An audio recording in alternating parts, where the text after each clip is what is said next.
हाँ जी, राम राम। तो आज हम बात करेंगे भानगढ़ किले के बारे में। भानगढ़ का किला जो कि अलवर राज्य में पड़ता है। इस किले का निर्माण 1573 ईस्वी में आमेर के भगवान दास जी थे। उन्होंने अपने छोटे बेटे माधो सिंह जी के लिए करवाया था। इस किले को भूतिया किला या श्रापित किला भी कहते हैं।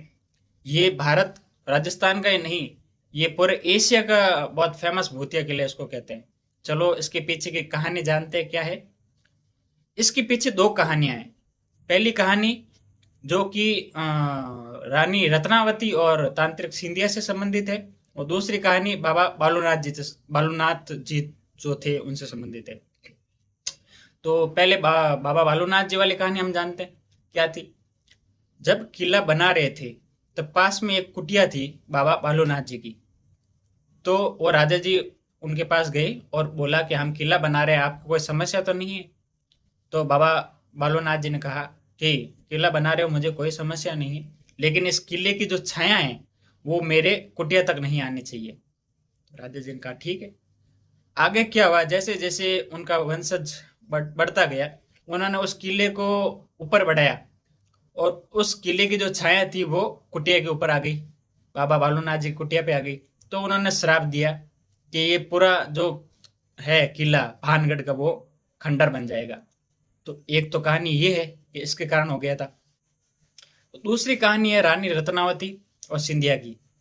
होता ये है कि जो सिंधिया तांत्रिक होता है उसको रानी रत्नावती बहुत सुंदर होती है, तो सिंधिया को रानी पसंद आ जाती है। सिंधिया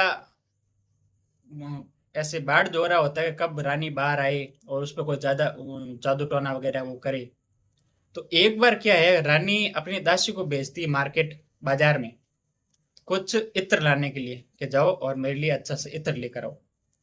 तो दासी जाती है और मार्केट जाके बाजार जाके कुछ बोलती है कि रानी जी इत्र मंगा रही हैं। तो इत्र जो देता है दुकान वाला दासी को, उस इत्र में उस तांत्रिक सिंधिया ने कुछ ना कुछ जादू टोना कर रखा होता है। तो वो ले जाकर देता है, दासी देती है रानी को इत्र। उसको पता चल जाता है कि इसमें कुछ ना कुछ तो गड़बड़ है। वो रानी उस इत्र को सामने खिड़की होती है वहां से एक पत्थर पड़ा होता है, चट्टान होती है बड़ी, उस चट्टान पे फेंकती है। वो चट्टान जैसे भी उस पे वो जाकर लगता है इत्र, वो चट्टान गुड़कते गुड़कते जाती है और सिंधिया के ऊपर गिर जाती है। वो सिंधिया उसके नीचे दब जाता है। सिंधिया जाते जाते श्राप देता है कि ये भानगढ़ का किला पूरा उजड़ जाएगा, यहाँ पर जो सारे लोग यहाँ पर मर जाएंगे और जो भी मरेंगे उनकी आत्माएं जो होगी वो यहाँ पर भानगढ़ के किले में भटकती रहेंगी। no! इस घटना के थोड़े दिन बाद ही अजबगढ़ और भानगढ़ के बीच में युद्ध होता है और सारे लोग मारे जाते हैं।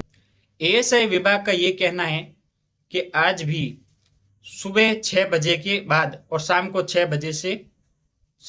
बजे के बाद और सुबह 6 बजे से पहले कोई भी इस किले के अंदर प्रवेश नहीं करेगा।